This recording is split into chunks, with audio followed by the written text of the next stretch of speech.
words to be used are transfer or by way of simple mortgage, etc.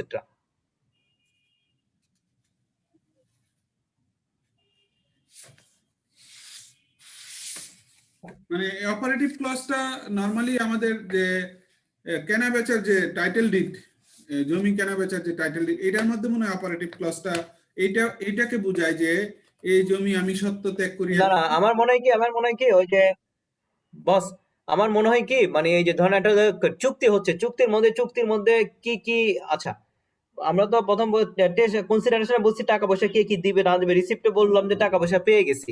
R operative ক্লজে হচ্ছে কোন একটা ধরেন lease নিচ্ছি বা কোন একটা মর্টগেজ হচ্ছে, এই মর্টগেজটা কেমনে চলবে, লিজটা কেমনে চলবে, ওই জিনিসটা মনে থাকে এখানে। ঠিক আছে, এটা টাইটেল ডিডের ক্ষেত্রে, কেনা বেচার দলিলের ক্ষেত্রে থাকতে পারে। যেমন এই যে বলে না যে একটা জায়গায় বলে যে এই জমি পরবর্তী আমি সার্ভিস কি দেওয়া হবে না দেওয়া হবে এগুলি নাকি? রাইট, যে এই জমি আমি সত্ত্ব ত্যাগ করিয়া দিলাম, এখানে আমার কোনো অধিকার থাকলো না, এখন থেকে সরকারি যত দেনা পাওনা আছে কিংবা বেসরকারি যত দেনা পাওনা আছে এগুলি ক্রেতা বহন করবেন। এই যে অপারেশনটা আছে, এই অপারেশনাল যে ক্লজগুলি, এটা মনে হয় অপারেটিভ ক্লজ। জি হতে পারে, জি হ্যাঁ হ্যাঁ। আচ্ছা, তাহলে অপারেটিভ ক্লজ নিয়ে আর যদি কেউ কিছু বলতে চান একটু কাইন্ডলি বলেন, তারপরে আমরা যাব হলো ডেসক্রিপশন অফ দ্য প্রপার্টি। এটা মোটামুটি সবাই জানি, schedule of the property, description of the property, এটা সবাই জানি। এটা অপারেটিভ ক্লজ নিয়ে আর কেউ কিছু বলতে চাইলে বলতে পারেন। আচ্ছা, আমার মনে হয় অপারেটিভ ক্লজ নিয়ে আর কারো কিছু বলার নাই। ডেসক্রিপশন অফ প্রপার্টিটা কিন্তু খুব ইম্পর্টেন্ট একটা ক্লজ। এটা অবশ্যই থাকতে হবে, ডেসক্রিপশনটা থাকতে হবে। যে আমরা জমিতে সাধারণত বলি যে চৌহদ্দি বলি, চৌহদ্দিটা কি? পূর্বে কে, পশ্চিমে কে, উত্তরে কে, দক্ষিণে কে, জমিটার বা এই ফ্ল্যাটটার বা এটার পূর্ব সাইডে কি আছে, পশ্চিম সাইডে কি আছে, উত্তর সাইডে কি আছে, দক্ষিণ সাইডে কি আছে, এই জিনিসটা দিয়া আসলে জমিটাকে আইডেন্টিফাই করা যায় বা ফ্ল্যাটটাকে আইডেন্টিফাই করা যায়। এই যে ডেসক্রিপশনটা, শিডিউলটা, এটা অবশ্যই থাকতে হবে। কিংবা এই ফ্ল্যাটটার সাইজ কতটুকু, যে কত স্কয়ার ফিট বাই কত স্কয়ার ফিট, এগুলি থাকতে হবে। এটাই হলো description of the property. Am I right or wrong? হচ্ছে তফসিল, ওই যে জমির তফসিল থাকে না, তফসিল যেটাকে বলে, হ্যাঁ, শিডিউল বলে, তফসিল বলে, চৌহদ্দি বলে। ঠিক আছে, আর কিছু এটাতে তেমন কিছু নাই। আর তারপর 10 নম্বরে হলো parcel of clause. Parcel of ক্লজটা যদি কেউ ধারণা থাকে একটু শেয়ার করতে পারেন। পার্সেল অফ ক্লজ, আচ্ছা আমি বলি, পার্সেল হচ্ছে এখানে স্যারের লেকচার থেকে আমার এখানে যেটা লেখা ছিল, অর্থাৎ এই জমির মালিক যে মালিক ছিল সে যত ধরনের সুবিধা বুক করত, এখন যে কিনতেছে সে তত ধরনের সুবিধা বুক করতে পারবে। এটাই হচ্ছে পার্সেল ক্লজের মূল বক্তব্যটা। আচ্ছা আচ্ছা আচ্ছা, এক লাইনে কিন্তু ক্লিয়ার, উনি ভালো কথা বলছে। আবার বলেন, বলো তো। জি আবার একটু বলেন না বস, একটু আবার বলেন না। এই জমির যে মালিক ছিল সে যত ধরনের সুবিধা বুক করত, ক্রেতা তত ধরনের সুবিধা বুক করতে পারবে। এই যে আপনার সত্ত্ব ত্যাগ করে তাকে সমস্ত ওই বুক দখলের অধিকার দিয়ে দেওয়া হয়, এইটা যে ক্লজে লেখা থাকে এটাই হচ্ছে যে আপনার এই কন্ট্রাক্টের পার্সেল ক্লজ। না বস এটা না। আচ্ছা রবীন্দ্র দা বলেন, আপনিটা বলেন। ওইটা মনে হ্যাভেন্ডাম, আমি বই তো আগের বইটা আমি বলি। বস পার্সেলটা হচ্ছে কি, আমি বলি লিজ প্রপার্টির সঙ্গে একটা ইয়ে থাকে না, ম্যাপ ট্যাপ থাকে না, ওইটা মনে হয়। এই যেখানে যে বলছে this is the technical expression meaning the methodological description of the property. It is necessary that in case of non-testamentary document containing a map or plan of the property shall not be accepted unless it is accompanied by the true copy. আচ্ছা আচ্ছা, আমি বলি ওই যে schedule 1 two দেওয়া থাকে না, শিডিউলের পরে একটা ম্যাপ করে দিতে হয়, ম্যাপ করে অথবা জমির ছক মাপ কিছু একটা থাকে মনে হয় যখন আর কিছুতে, এটাই মনে পার্সেল ক্লজ বোঝাচ্ছে। ইয়া বলতেছে পার্সেল ক্লজ বলতেছে। না ইয়া এটা কামাল না ভাই, কিছু দেখেন না। না ওইটা না ওই ইয়া হাসান ভাই যেটা বলছে ওইটা কারেক্ট না, ওইটা আবার হ্যাভেন্ডামে দেওয়া, যে habendum is the part of deed which state the interest the purchaser is to take from the property, ওইটা বলছে হ্যাভেন্ডামে। হ্যাভেন্ডাম কি জিনিস নাই ভাই এখানে, আমারটাতেও নাই, নিয়াজির বইও নাই। আচ্ছা আমি বলি হ্যাভেন্ডাম পাবা আমি আইসিএসআই থেকে একটা ইয়া পাইছি। হ্যাভেন্ডাম আছে, হ্যাভেন্ডাম দেখলাম তো, একটু আগেই দেখলাম আছে। হ্যাঁ হ্যাভেন্ডামও আছে। আচ্ছা একটু আরিফিন ভাইরে বলতে দেন। হ্যাঁ, আরিফিন আমি ভাই ওই বলেন। আইসিএসআই এর একটা ইয়া পাইছি যেখানে ড্রাফটিং অফ ডিডস এর উপরে একটা ইয়া আছে।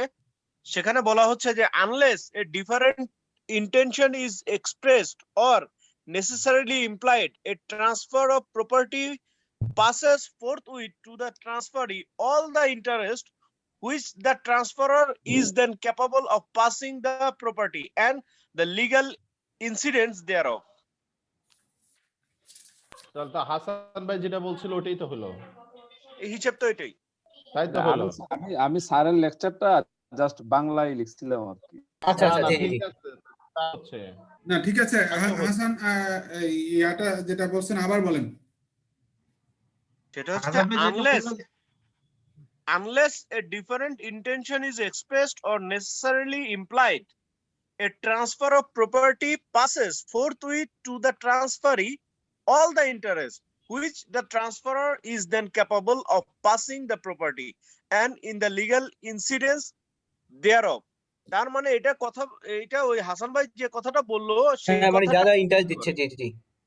জি জি, মানে আপনার হলো যে ওই ট্রান্সফারের যা ক্ষমতা ছিল, আইনগত যেসব ইয়া ছিল, হস্তান্তর করার ক্ষমতা বা যেসব ইয়া ছিল, সেই জিনিসগুলো তৎক্ষণাৎ ওই ট্রান্সফারের কাছে চলে যাবে আর কি, মানে যাকে আমি দিয়ে দিলাম তার কাছে চলে যাবে।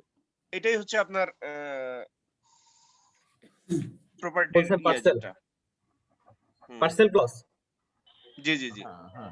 আর কামাল ভাই জি ভাই, ওই যে দাদা যেটা বললো, রঞ্জিত দাদা যেটা বললো যে হ্যাভেন টার্মস দেখেন 52 পেজে আছে, একবার রিটিন পড়ে যান ক্লিয়ার হয়ে যাবে।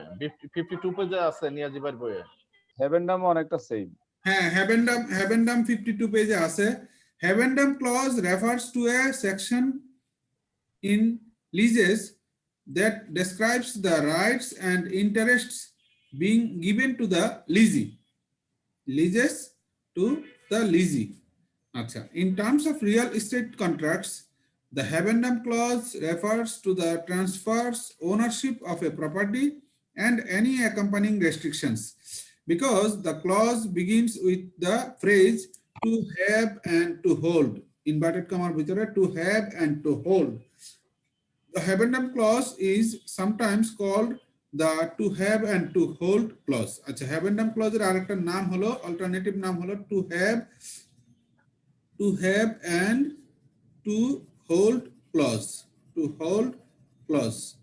এটা কিন্তু তাহলে to have and to hold বললে কিন্তু এটা ওই যে একটু আগে ভাই যেটা বললো পার্সেল ক্লজ, ওটার সঙ্গে মিলে যাচ্ছে। হ্যাঁ, তাহলে to have and to hold clause. In oil and gas leases, the Habendam clause defines the primary term and secondary term of the lease, dictating how long the lease in force for. When used in the context of oil and gas leases, the focus of the Habendam clause is the and so long thereafter, inverted comma bhitere, and so long thereafter portion that extends the lease if conditions are met. In the oil and gas industry, the Habendam clause is also referred to as the term clause.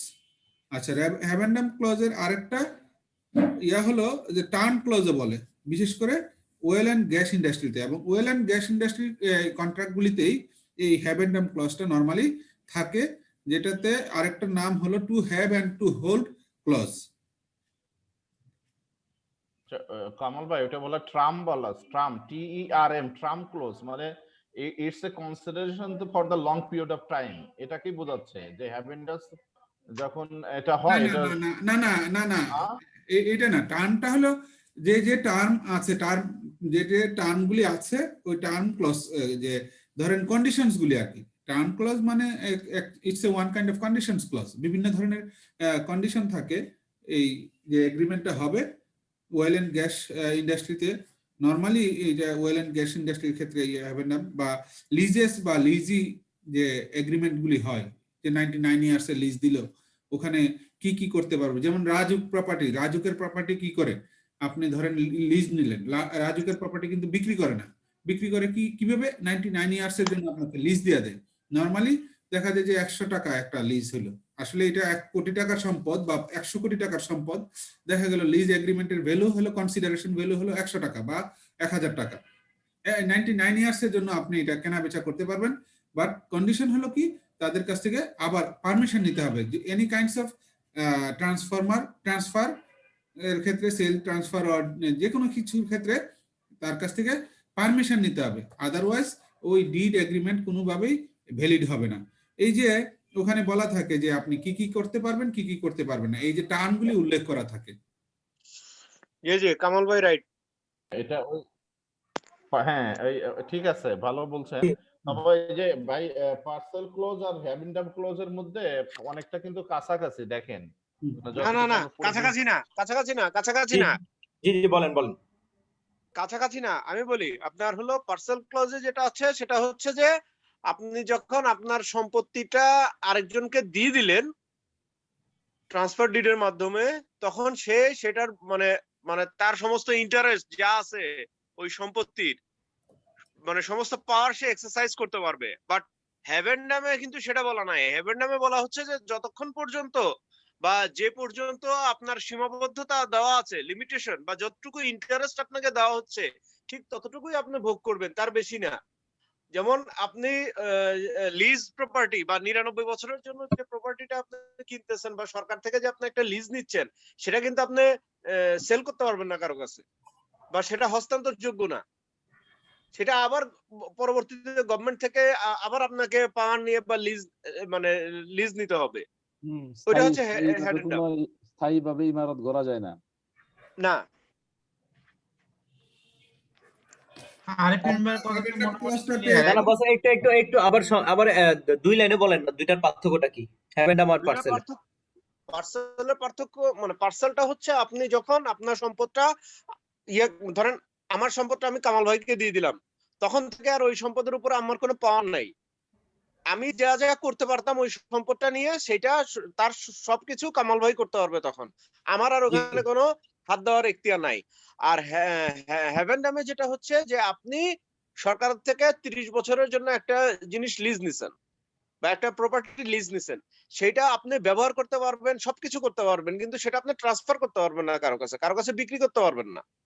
মানে রাইটটা কোনো একটা কন্ডিশনের উপরে restrict করা থাকে। Right, Arefin ভাইয়ের কথা আমি যেটা বুঝলাম সেটা হচ্ছে যে এটা হচ্ছে যে আপনার যতটুকু রাইট দেওয়া হয়েছিল আমি তো সুবিধা পাইতাম তাই পাবেন আপনি। আর দ্বিতীয় কথা হচ্ছে যে আপনাকে যতটুকু রাইট দেওয়া হয়েছে সেটুকুই রাইট, আপনি এর বেশি বাড়তি কিছু করতে পারবেন না। এটাই তো সামারি, তাই না আরেফিন ভাই? আপনার শুরুতে বলা আছে যে habendum is a part of deed which state the interest the purchaser is to take in the property। মানে হ্যাভেন্ডামে হচ্ছে যে আপনার হলো ইন্টারেস্টটা বলা থাকবে, যেটা শুধু ওই পারচেজার সে ওই প্রপার্টিতে ইন্টারেস্টটা নিতে পারবে, যেটুকু বলা থাকবে। এটা তো বুঝলাম, এটা তো হ্যাভেন্ডাম। পার্সেলে কি থাকে?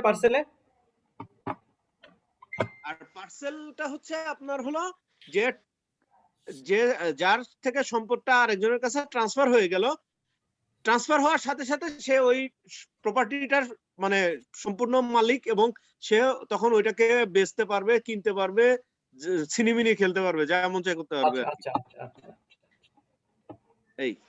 আচ্ছা, সেল এই যে ডিডের কম্পোনেন্টসটা কেন আমাদের খুব জরুরি, এটা কিন্তু প্রত্যেকটা পরীক্ষায় কম্পোনেন্ট আকারেও চলে আসে।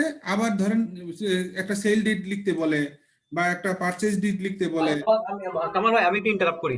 হ্যাঁ, আপনি যদি কম্পোনেন্ট সবগুলি বুঝেন, হ্যাঁ বুঝে যদি একটা ডিডের ফরম্যাট দাঁড় করে আপনি যে কোনো ডিড লিখতে পারবেন।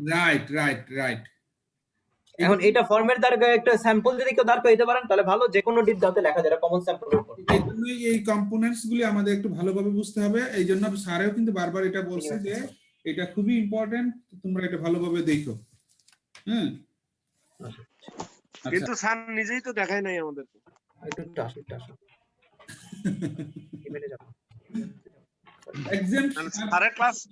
স্যারের ক্লাস বাকি আছে না কমল ভাই? স্যারে তো একটা শিডিউল দিছিল, কিন্তু পরে তো আর এটা কন্টিনিউ করতে পারে নাই। ওটা সমস্যা নাই, আগামী মাসের 1 তারিখে আমরা করব ইনশাল্লাহ। খুব বাজে অবস্থায় পড়ে গেছি মনে হচ্ছে এবার। কামাল ভাই কাল কিন্তু আমার আলহামদুলিল্লাহ। কষ্ট করে দিয়ে দেন বস এটা। আর আর শুনেন, ইনশাল্লাহ ক্লাস ভাই। আর আমার মনে হয় যে আর দরকারই নাই, আমার ভালো লাগতেছে না ক্লাস থাকলে মাথার মধ্যে কিন্তু একটা বুঝছেন, বরং আমরা আমারও কিন্তু ক্লাস খুব পেইন লাগে এখন। আমরা এভাবে ক্লাসের আর থেকে এখন বেশি এনজয় করতেছি আমাদের গ্রুপ ডিসকাশনে, বুঝছেন? এই সিরাজ ভাই, ওই যে স্যারের ক্লাসে কিছু কিছু আপনার পাবেন, এই শর্ট নোট বা কিছু জিনিস পাবেন যেগুলা স্যারকে বললে আপনি ক্লিয়ার হয়ে যেতে পারবেন। যেমন ধরেন আমরা এখন পার্সেল এবং হ্যাভেন্ডাম নিয়ে একটু কনফিউশনে আছি। না না, স্যার তো অনেক জানে, এখন কোনো যে ক্লাসই তো পাওয়া যাচ্ছে না ভাই, এটাই তো কথা। আমার কবে মনে নেবে আর সেটা মনে হয় স্যারের একটা ক্লাস আমাদের নেওয়া দরকার। না না, যে যে কনফিউশন গুলো আছে উনি যেটা ভালো বললেন, যে কনফিউশন গুলো আছে ওইটা তো আসলে ক্লিয়ার হয়ে যেত। হ্যাঁ, ক্লিয়ার হয়ে যেত একটা এটা তো ক্লাস নিলে অবশ্যই clear দরকার হয়ে ভাই, আমি দুঃখে পড়ে কইলাম আর কি স্যার ভাই। স্যারে ক্লাস নিবে, স্যারে কমপক্ষে আরো 2টা ক্লাস নিবে বা একটা ক্লাস তো অবশ্যই নিবে, কারণ শিডিউলের মধ্যে আছে স্যারের একটা। তাহলে হচ্ছে আমাদের এখন পর্যন্ত এটার মধ্যে কনফিউশন হচ্ছে হ্যাভেন্ডাম আর পার্সেল। হ্যাঁ যেত। না, ওই হ্যাভেন্ডাম নিয়ে ক্লাসটা কি 23 তারিখে নেবে কামাল ভাই? হ্যাভেন্ডাম নিয়ে কোনো কোশ্চেন নাই, হ্যাভেন্ডাম ক্লিয়ার, হ্যাঁ পার্সেল পার্সেল। কনফিউশন। পরীক্ষা হ্যাঁ, আমার তো কনফিউশন নাই মনে হচ্ছে। আমি তো ওই যে আরফিন ভাই, তারপরে আরেক ভাই, ওই উনারা তো ক্লিয়ার করে দিল। আমি তো মোটামুটি ক্লিয়ার দিলে পার্সোনাল হ্যাভেন। পরে একটা বিশ্বাস হচ্ছে যে আমার যতটুকু অধিকার আছে ততটুকু, আর একটা হচ্ছে যে বাকি যে সুবিধা ভোগ করতে সেটা পাবে। আচ্ছা, তারপরে যাই আমরা, যেটা থাকবে এটা থাকুক, আগাই থাকুক, পরে পরে ডিসকাস করবো না। আগান আগান। আমরা তো একটু না কিছু 11 পড়বো নম্বরে নাকি? হলো exception and reservation. Exception and reservation. Exception and রিজার্ভেশনটা অবশ্য ইয়াতে নাই, এখানে স্যারের এখানে এক্সেপশন এন্ড রিজার্ভেশন দেয়া আছে। তারপর 12তে প্রিমিজেস এন্ড হ্যাভেন্ডাম, ও আচ্ছা হ্যাভেন্ডামটা 12তে দেয়া আচ্ছা, আছে। এই কামাল, আমি এক্সেপশন এবং রিজার্ভেশনটা একটু বলি। বলো। মানে এই প্রপার্টি আমি তোমাকে ট্রান্সফার করে বলেন বলেন। Subject to full payment. যদি ধরো এরকম হয়, কোনো কন্ডিশন থাকে, এক্সেপশন এন্ড রিজার্ভেশনটা হচ্ছে যে তোমাকে আমি এই সম্পত্তিটা হস্তান্তর করব সাবজেক্ট টু ফুল পেমেন্ট। হুম, যদি তুমি ফুল পেমেন্ট না দাও তাহলে তোমাকে আমি সম্পত্তিটা হস্তান্তর করব না। রাইট। এইটাই হচ্ছে তোমার এক্সেপশন এন্ড রিজার্ভেশন। আচ্ছা আচ্ছা, নরমালি ওই যে বাইনার মধ্যে যেগুলি থাকে, রেজিস্টার্ড বাইনার মধ্যে কিন্তু এই এক্সেপশন এন্ড রিজার্ভেশন গুলি থাকে। এবং হ্যাঁ। ওখানে একটা ওয়ার্ড লেখা থাকবে subject to. Subject to, right right. হ্যাঁ, সাবজেক্ট টু ফুল পেমেন্ট ওইরকম আর কি। Thank you, thank you. আচ্ছা, তারপর premises and habendum, states of interest. ওই যে প্রিমিজেস এন্ড হ্যাভেন্ডাম আমরা যেটা বললাম এটাই, হ্যাভেন্ডামটা তো পড়লাম, এটা লিজেস এন্ড লিজি। হ্যাঁ, যেমন রাজুকের প্রপার্টি দিয়ে আমরা হ্যাঁ হ্যাঁ, ওইটাই এটা ক্লিয়ার। তারপরে হলো convenient and undertakings. covenants and undertakings, covenants and undertakings। আচ্ছা হ্যাঁ, আন্ডারটেকিং দিতে হয়, ওই যে হলফনামা যেটাকে বলে, হলফনামা। বিভিন্ন কন্ডিশন গুলো এখানে আসে। হলফনামা বলি না বাংলায়, হলফনামা যে বলে, এটা এটা যদি সরকারি সম্পত্তি হয়ে থাকে, বা এটা যদি কোনো খাস জমি হয়ে থাকে, বেস্টেড প্রপার্টি হয়ে থাকে, এনিমি প্রপার্টি হয়ে থাকে, সেক্ষেত্রে ক্রেতা সকল দায় দায়িত্ব বহন করিবে। ওইগুলি আর কি, কোভেনেন্টস এন্ড আন্ডারটেকিংস। ক্রেতা কেন? বিক্রেতা না? হলফনামা তো বিক্রেতা দেবে। বিক্রেতা, হ্যাঁ বিক্রেতা, অবশ্যই বিক্রেতা। আমার ভাই একটু মিস করছি, একটু আবার বলতেন, কি বললেন? আমি miss আচ্ছা, কি ওই যে বলেন আবার একটু বলেন। covenants and undertakings, ওই যে বিক্রেতা যখন তার ফ্ল্যাট বা তার গাড়ি বা তার জমি, না, ওই যে এক্সেপশন এন্ড রিজার্ভেশন ওটা একটু বলবেন? তো এক্সেপশন এন্ড রিজার্ভেশনে এটা এই যে আমার বন্ধু হাসান ক্লিয়ার করছে, যেটা হলো এক্সেপশন এন্ড রিজার্ভেশনের জি মধ্যে। এই হাসান বলো, তুমি বলো। মানে আমি বলতেছিলাম এখানে একটা ধরেন এই কন্ডিশন দেয়া থাকে এরকম যে যদি তোমাকে এই সম্পত্তিটা আমি এই হস্তান্তর করব যদি তুমি আমাকে ফুল পেমেন্ট দাও। অর্থাৎ সাবজেক্ট কোনো একটা ঘটনা ঘটবে, ওই ঘটনাটা ঘটলে মানে অন্য একটা ঘটনা ঘটলে এই আরেকটা ঘটনা ঘটবে, এইরকম ক্লজটা হচ্ছে যে আপনার ধরেন আপনি এই কিস্তিতে টাকাটা পেমেন্ট দিচ্ছেন, যখন বলা হচ্ছে যে আপনি পুরো টাকাটা পেমেন্ট দিলে পরে আমি সম্পত্তিটা তোমার কাছে হস্তান্তর করব, এই যে কথাগুলো থাকে, যে ক্লজটার মধ্যে থাকে, এটাই হচ্ছে আপনার এক্সেপশন এন্ড রিজার্ভেশন। মানে রুম রেখে দেওয়া আর কি, যে বিক্রেতা তাকে হ্যাঁ, বিক্রিত করলো, এটা রুম রেখে দিল, কিছু রুম রেখে দিল যে আমি তোমাকে 50 লাখ টাকার জমিটা আমি 10 লাখ টাকা বুঝিয়ে পাইয়া তোমার কাছে হস্তান্তর করলাম, কিন্তু 1 মাস পরে তুমি আমারে বাকি টাকাটা দিবা। এই যে রুমটা রেখে দিল, এটা এই যে রাইট রাইট রাইট রাইট। রেখে দিল, এটা যেটা বস আমি একটু বলবো। হ্যাঁ হ্যাঁ আচ্ছা, এখানে যে লাইনটা দিছে ওরা, it refers to admission of certain rights to be enjoyed by the transferor over the property to be agreed by the transferee. মানে ট্রান্সফারর যদি ধরেন আমি একটা কোনো কিছু লিজ দিয়ে বা কোনো কিছু দিয়ে ট্রান্সফারর যদি কোনো রাইট থাকে বা ট্রান্সফারর যদি ওটা থেকে কোনো বিশেষ কোনো সুবিধা পরবর্তীতে পেতে চায়, ওই যে সে ক্লজে যেটা বলে দেয় সেটা হচ্ছে রিজার্ভেশন। হ্যাঁ, এটা হইতে মানে পারে। ওইটাই মানে আপনার এটার সারমর্ম করলে দাঁড়াবে এরকম যে ধরেন আমি একটা অ্যাপার্টমেন্ট কিনলাম বা একটা ফ্ল্যাট কিনলাম, বলা হলো যে আপনার 10 লাখ টাকা ডাউন পেমেন্ট দিলে আপনাকে রেজিস্ট্রি করে দিব, বাকি টাকাটা আপনি এই 10 কিস্তিতে বা 20 কিস্তিতে পেমেন্ট করে দিবেন, হয়ে গেল। ওই ওই এইটাই হচ্ছে আপনার এক্সেপশন এন্ড রিজার্ভেশন ক্লজ। হ্যাঁ, আবার এটাও হইতে পারে ওই ফ্ল্যাটে কমন কিছু প্লেস আছে, যেমন হ্যাঁ, যেটা আমি ভবিষ্যতে ইউজ করব, যেটা বিক্রেতার ইয়াতে থাকবে। লিফট, কমন কিছু রাইটস আছে, এগুলি উল্লেখ করা থাকতে পারে, তাই না? জি জি, জি জি এক্সেপশনাল জি। যে কোনো কিছুই আর কি হতে পারে। রাইট। আচ্ছা, তাহলে লাস্টে আমরা পড়ছিলাম যে কোভেনেন্টস এন্ড আন্ডারটেকিংস। কোভেনেন্টস এন্ড আন্ডারটেকিংস এটা হলফনামা, যেটা হলফনামাটা কোভেনেন্টস এন্ড আন্ডারটেকিং বলতেছে, তার কি হলো? দায়িত্ব নিবে বিক্রেতা। কামাল ভাই কি বন্ধ কর? হ্যাঁ, তারপরে আছে টেস্টিমোনিয়াম ক্লজ। টেস্টিমোনিয়াম ক্লজটা আমরা একটু আগে পড়লাম, তাই না? জি, টেস্টমেন্টে তো পড়ছি, জি, ওই যে উইটনেসিং ক্লজ। জি ওটা জি জি। হইছে কামাল ভাই, কগনিজেন্সি না কি বললেন, ওটা আমি ওয়ার্ডটা শুনিনি। কোভেনেন্টস এন্ড আন্ডারটেকিংস, এই যে বিক্রেতা যখন তার ফ্ল্যাট বা জমি বিক্রি করে, তখন সে তার এই যে কিছু ইয়া দেয়, স্বীকৃতি দেয়, হলফনামা দেয়, প্রতিজ্ঞা দেয়, প্রমিস করে যে এই জমিটা নিষ্কণ্ঠক, এই ফ্ল্যাটটা নিষ্কণ্ঠক, এখানে কোনো কারো দাবি দেওয়া নাই, হ্যাঁ, কোনো ওয়ারিশান নাই, ব্যাংকের কাছে মর্গেজ দেওয়া নাই, ইত্যাদি ইত্যাদি। ব্যাংকের কাছে মর্টগেজ দেওয়া নাই। রাইট, ঠিক বলছেন। আরে সুলতান সাহেব যদি না জমে, ব্যাংকার হয়ে যদি এটা না কোন তাহলে কেমন হইব ভাই? ওই ব্যাংকার কি কালকে কি ব্যাংকে যাবে না? 11:30 বাজে, এখনো ক্লাস নেই। এই যে আজকে আরে ব্যাংকার তো সুপারস্টার। লাস্টের দিকে চলে আসছি, আজকে এটা শেষ করে দিব, তারপরে শেষ করে দিব। হ্যাঁ, আমি তো আজকে এখনো ড্রেসই খুলতে পারি না, হাসান, বুঝছো? একবারে খুলে নিও। আমরা কিছু শুনি নাই ভাই। ভাই আশেপাশে লোকজন আছে ভাই। ভাই লাইভ হইতেছে, লাইভ লাইভ। কামাল ভাই আর বেশি টাইনেন না, বুঝছেন? আচ্ছা, ঠিক আছে, তাহলে টেস্টিমোনিয়াম ক্লজের পরে আমরা টেস্টিমোনিয়াম ক্লজটা তো আমরা বুঝে গেছি, তাই না? জি বস, আরো আছে এন্ডোর্সমেন্ট মনে আছে, এই যে। আচ্ছা, না, সিগনেচার অ্যাটেনশন কি অ্যাটাস্টেশন ক্লাস। টেস্টিমোনিয়াম ক্লজটা এটা বলেন একটু শুনি। বলেন, টেস্টিমোনিয়াম ক্লজটা বলেন।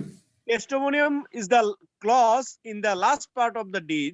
Witnesses Testimonium signifies that the parties to the document have signed the deed.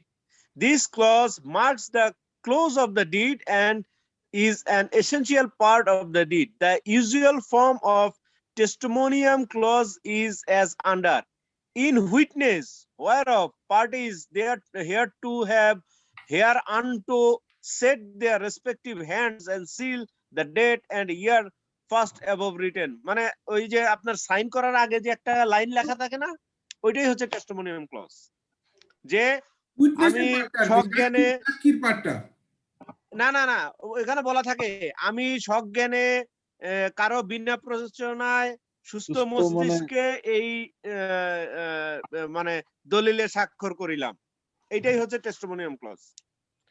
এবং এই যে নিম্নলিখিত সাক্ষীগণের সম্মুখে জি জি জি। এটা সাইন করলাম, এটাই হচ্ছে টেস্টিমোনিয়াল ক্লজ। ও তাহলে উইটনেস পার্ট না এটা? না না না, উইটনেস পার্ট ঠিক আছে, উইটনেস পার্ট ঠিক আছে। উইটনেস তো সাক্ষী। হ্যাঁ ওই তো মানে এই এখানে যে এখানে এখানে বলতেছে কে কে যে নিম্নলিখিত ব্যক্তিগণের প্রেজেন্স আমরা সাক্ষী করলাম। ওইটাই, ওই নিম্নলিখিত ব্যক্তিরা হচ্ছে উইটনেস। জি জি জি জি। আচ্ছা, এই জায়গাটা কিন্তু আমি আবার তাহলে মিস আচ্ছা, আমি আরেকবার একটু আমার তো ক্লিয়ার মনে হয় করি। আরবিন ভাই ভালো ব্যাখ্যা দিচ্ছে যে ওই যে আমি ইয়াটা সমাজজ্ঞানের সশরীরে উপস্থিত হয়ে আমি এটা পড়ি টাইটেল পড়লে testimonium clause is the last section of a will of or conveyance reciting the date when an instrument was signed, by whom it was signed, and in what capacity. Before signing a deed, a guarantor should make sure that everything is in order, like the spelling of names and legal description. Testimonium clause, the authenticating clause of an instrument as a deed that typically begins in witnesses whereof and furnishes such information as when it was signed and before what witnesses. কি বুঝলাম? ওই যে আমি যেটা বলছিলাম সেটাই। আচ্ছা ঠিক আছে, আরিফিন ভাই যেটা বললো সেটাই, তাহলে আজকের মতো মনে হয় করেন কামাল ভাই।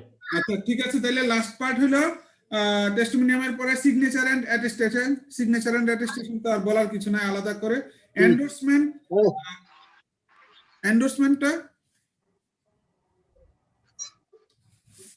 এন্ডোর্সমেন্টটা আমি পড়ি একটু। এন্ডোর্সমেন্টটা একবার পরীক্ষায় আসছে আলাদাভাবে একবার পরীক্ষায় আসছে। Endorsement is a term that has various definitions depending on the context of its use. For example, a signature authorizing the legal transfer of a negotiable instrument between parties is an endorsement. A signature authorizing the legal transfer of a negotiable instrument between parties is an endorsement. Endorsements can be an amendment to a contract. Endorsements can be an amendment to a contract or document such as a life insurance policy or a driver's license. A public declaration of support for a person, product or service is also an endorsement. Insurance এর ক্ষেত্রে special provisions added to an insurance policy to enhance or restrict its coverage. In the types of contracts also, endorsements are the addenda which, though not a part of the original, become its integral and legal part when attached. See also attachment and rider. আচ্ছা, trading এর ক্ষেত্রে signing a legal document in a legal capacity, endorsement of any negotiable instrument, bill of exchange, bill of lading, delivery order, or other document of title means the endorser guarantees that he or she is the lawful owner of the instrument. 2 number, knows of no defect in it. 3 number, he has received it in good faith for value received. 4 number, legally capable of transferring it to another party in the normal course of business. কি বুঝলাম? আমার ভাই, আমার মনে হচ্ছে কি finally contractor শেষে যে দুই পক্ষ সাইন করে, মানে এন্ডোর্সমেন্ট মিন্ট হলো অ্যাপ্রুভাল, যেটা বুঝলাম আর কি গুগলে পড়ে বা আপনার কথা শুনে। সো আমার মনে হচ্ছে যে ফাইনালি যে দুই পক্ষ সাইন করলো যে হ্যাঁ আমি আমার ডিডের সমস্ত কথাকে অ্যাপ্রুভ করলাম, এটাই মনে হয় এন্ডোর্সমেন্ট, যেটা মনে হচ্ছে। না না না, ওটা না, এন্ডোর্সমেন্ট এটা না। কোনটা বলেন তো কি জিনিস? এখানে যেটা বলছে এন্ডোর্সমেন্ট হচ্ছে ওই যে কামাল ভাই, আপনি কি বুঝছেন সেটা বলেন। আমি তো এখানে যেটা লেখা হচ্ছে endorsement means to write on the back or on the face of a document where it is necessary in relation to the content of the document or instrument. The term endorsement is used to reference to negotiable document like a check, bill of exchange, etc. দাদা ওইটা তো আপনার negotiation ইনস্ট্রুমেন্টের ক্ষেত্রে, but আমার ডিডের ক্ষেত্রে এন্ডোর্সমেন্টটা ডিডের ক্ষেত্রে endorsement মনে হয় ওই যে আমি বলি ডিডের পরে দেখেন ছোট করে দুইটা সাইন থাকে ডিডের প্রত্যেকটা পেজের পিছনে দলিলের। হ্যাঁ ঠিক আছে, না এটার সাইনের কারণটা কি? আপনার যদি 10 পেজের ডিড হয়, আপনার নিয়মটা হলো যে আপনি লাস্ট পেজে আপনি এমনিতেও সাইন করবেন, আর বাকি 9 পেজ যদি চেঞ্জ না হয় এই জন্য আপনি সাইন করতেছেন যে হ্যাঁ বাকি 9 পেজের তথ্য ঠিক আছে, ইনিশিয়াল দেওয়া। কারণটা হলো যে আপনি তো ডিডের শেষে সাইন করবেন, আপনি তো প্রতি পেজে সাইন নরমালি নেই। সো বাকি 9 পেজের সাইনের উদ্দেশ্য হলো যে হ্যাঁ আমি 9 পেজ পড়ছি এবং লাস্ট পেজে আমি সাইন করছি, এই জন্য ইনিশিয়ালটা দেওয়া হয়। তো ওটা লাস্ট হইতে যদি পারে, বস হইতে পারে, কিন্তু এখানে এটা এন্ডোর্সমেন্ট যদি খালি এন্ডোর্সমেন্ট বলে হয় সাইন তাহলে দেওয়াটা ওটা হওয়া বুঝাইছে উচিত। পিছনে। আর দাদা ভাই কামাল ভাই কি এটা মনে হয়, কিন্তু কামাল হতে ভাই? পারে, মনে এটা করেন হলো আমি যতটুকু বুঝলাম যে আসলে এন্ডোর্সমেন্টটা তো রিকগনাইজ করা, তাই না? এন্ডোর্সমেন্টটা হলো যে রাইট, অ্যাপ্রুভাল হ্যাঁ ঠিক approval। আছে, আপনার লিগ্যাল ডকুমেন্টের ক্ষেত্রে যে বা নেগোশিয়েবল Approval, ইনস্ট্রুমেন্ট জি। অ্যাক্টে যেটা আছে, যে আপনার ওই যে চেক যে বা bill of exchange, bill of lading এর ক্ষেত্রে আমরা কি করি যে হ্যাঁ আমি অথরাইজ করে দিলাম আরেকজনকে, তাই না? আরেকজনকে দিয়ে দিলাম, তার মানে কি আমি এটা সত্য নিজে পেয়ে তারপরে কিন্তু এন্ডোর্স করছি আরেকজনকে। সেম ভাবে এখানে ব্যাংকের লোকজন, কামাল ভাই, ব্যাংকের লোকজন, আমরা যখন বিদেশে যাই তখন আমি বিদেশে যাওয়ার সময় কত ডলার নিতে পারবো, কত ডলার আমি পাবো, এটা ব্যাংক থেকে করে না? রাইট রাইট, এন্ডোর্স করে রাইট। এই যে একেবারে পারফেক্ট একটা এক্সাম্পল দিয়েছেন সিরাজ ভাই ভাই। ওটাও কিন্তু অ্যাপ্রুভাল, হ্যাঁ ওটা কিন্তু অ্যাপ্রুভ করে নেওয়া যে হ্যাঁ আমি এত ডলার নিতে পারবো। Definitely approval. কথাটাই কিন্তু বলছে যে signature authorising the legal transfer of negotiable instrument, signature করে দেওয়া আর কি, ওই যে প্রতি পেজে পেজে সিগনেচার করে এন্ডোর্স করে দেওয়া যে এখানে যা কিছু না না ওই আমি অ্যাপ্রুভ করলাম, এন্ডোর্স করলাম। না ভাই, হ্যাঁ ওই অ্যাপ্রুভালটা দেবে কে? দেবে হচ্ছে আপনার হলো রেজিস্ট্রার, রেজিস্ট্রার। তাই নয় কি? মনে করেন যে আপনি যখন ব্যাংকে যাচ্ছেন আপনার পাসপোর্টটা নিয়ে যে আমাকে এখানে ডলার এন্ডোর্স করে দেন, তো ওইখানে ডলারটা এন্ডোর্স করে ব্যাংক তো একটা সিল সাইন দিয়ে দেয়। জি জি জি জি।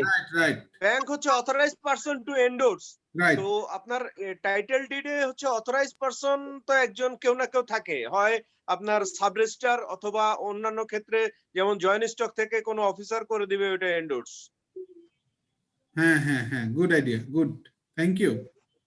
বস একটু একটা লাইন পড়বো বস, একটা লাইন লাস্ট পড়ে যাই। জি জি। না এখানে ওই যে গুগলে যেটা পাইলাম আর কি, an endorsement may be a signature authorizing the legal transfer of a negotiable instrument between the parties. হ্যাঁ একই কথা। এটাই তো আমরা পড়লাম যে সিগনেচার অথরাইজিং হ্যাঁ, ওটা তো ঠিক আছে, এটা তো নেগোশিয়েবল ইনস্ট্রুমেন্টের ক্ষেত্রে। পার্টিজ এন্ড ইজ জি। এন্ডোর্সমেন্ট। টাইটেল ডিডের ক্ষেত্রে কি?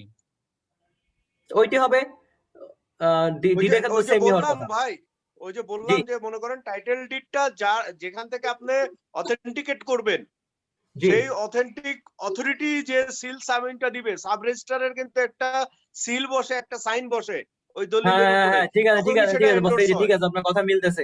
এই অথরাইজিং দ্য লিগ্যাল ট্রান্সফার, ঠিক আছে, লিগ্যাল হ্যাঁ মিলে গেছে বস, ঠিক আছে।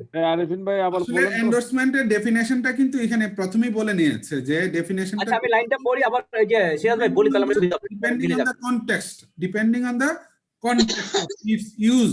এখন বিল অফ এক্সচেঞ্জের ক্ষেত্রে এন্ডোর্সমেন্টের ইউজটা একরকম, টাইটেল ডিডের ক্ষেত্রে একরকম, ইন্স্যুরেন্সের ক্ষেত্রে একরকম, পাসপোর্টের ক্ষেত্রে একরকম, ঠিক আছে? এক একটার ক্ষেত্রে কিন্তু এক এক রকম ভেরিয়াস ডেফিনেশনস আছে এখানে, various definitions depending on the context of its use. এখানে কিন্তু প্রথমেই ওই যে নিয়াজির 70 পেজে, পেজ নাম্বার 70 তে কিন্তু ক্লিয়ারলি বলা আছে এন্ডোর্সমেন্টটা, দেখে নিতে পারেন।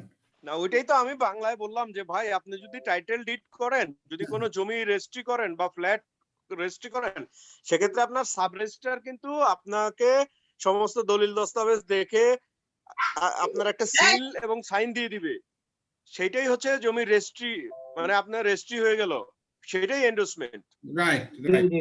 টাইটেল ডিডের ক্ষেত্রে। আচ্ছা লাস্ট পার্ট, আজকের লাস্ট পার্ট হলো annexure of schedule. Annexure of schedule, আবার শিডিউল কেন? এটা সহজ জিনিস, ওই দলিলের মধ্যে তুমি যে এতক্ষণ যে ডিডটা করছো, এই ডিডের সাথে তোমার কি কি অ্যানেক্সার আছে ওইটা 1 2 3 এভাবে দিয়ে দিয়ে তুমি লিখে দিবা। এটাই আচ্ছা হচ্ছে আচ্ছা তোমার অ্যানেক্সার এন্ড শিডিউল। আচ্ছা, ওই যে ট্যাক্স যেমন রিটার্ন জমা দিতে হয়, স্যালারি সার্টিফিকেট, এই সেই বক্কর সক্কর সব, হ্যাঁ? না যেমন আপনি টাইটেল ডিডের ক্ষেত্রে আপনি কি কি দিতে পারেন, যেমন আপনি ওই একটা আপনার যে জমির যে ম্যাপ, সেই ম্যাপটা দিতে পারেন, আপনার মিউটেশন করা হয়েছে সেটা দিতে পারেন, হ্যাঁ, তারপরে আপনার ওই যে সিএসআরএস পর্চা এগুলো দিতে পারেন, ওগুলো হচ্ছে আপনার শিডিউল আর কি, অ্যানেক্সার। অ্যানেক্সার এগুলি কি টাইটেল ডিডের সাথে অ্যাটাচ করা থাকে? অবশ্যই আপনি যখন রেজিস্ট্রি করতে যাবেন, হ্যাঁ হ্যাঁ রেজিস্ট্রি করার সময় তো আপনার রেজিস্টার তো আপনার এই মানে মনে করেন যে দলিল দেখে তো আপনাকে রেজিস্ট্রি দিবে না। রাইট রাইট রেজিস্টার আপনার দেখবে যে ওই জমিটার সিএস করা আছে কিনা, আরএস করা আছে কিনা, পর্চা আছে কিনা, কার নামে আছে, রেজিস্টার গুলি ভেরিফাই করবে তো। রাইট রাইট রাইট তারপরে সেটা ম্যাপটা দেখবে কোথায় আছে, লোকেশনটা দেখবে ও যে ও, আপনার যে ম্যাপের যে দাগ নাম্বার, সেই দাগ নাম্বারটা উল্লেখ করা আছে কিনা। এই সমস্ত কিছু কিন্তু ওই টাইটেল ডিডের সাথে আপনার অ্যানেক্সার হিসেবে দেওয়া থাকে। Thank you. আরে সুলতান আরিফিন ভাই তো আপনি তো হিরো। আরে আমাদের সাথে লোক তো। হিরো আলম তো না। ঠিক আছে, থ্যাংক ইউ ভেরি মাচ। আজকে ডিসকাশনটা খুবই ফ্রুটফুল একটা ডিসকাশন হয়েছে এবং একটা ইম্পর্টেন্ট কোশ্চেন নিয়ে আলোচনা হয়েছে। আমার মনে হয় এই কম্পোনেন্ট অফ ডিডটা যদি সবাই ভালোভাবে বুঝি, ড্রাফটিং আমাদের ইজি হয়ে যাবে। এই সাবজেক্ট নিয়ে আরো বসতে হবে, এটা কিন্তু হ্যাঁ কালকে বস কামাল ভাই এটা নেই। আচ্ছা, কালকে আমরা কি ড্রাফটিং এটা নিয়ে একটু বসবো? ক্রিটিক্যাল। ওকে ফাইন, তাহলে কালকে আমরা 9:30টায় ড্রাফটিং নিয়ে বসবো ইনশাআল্লাহ। ঠিক আছে, ওকে। ঠিক আছে ভাই, আসসালামু আলাইকুম। Till then good bye. সবাই সুস্থ থাকুন, ভালো থাকুন। ঠিক আছে সুস্থ ভাই। সুন্দর উন্নত মঙ্গলময় জীবনের প্রত্যাশায় আল্লাহ হাফেজ, শুভরাত্রি। আল্লাহ হাফেজ।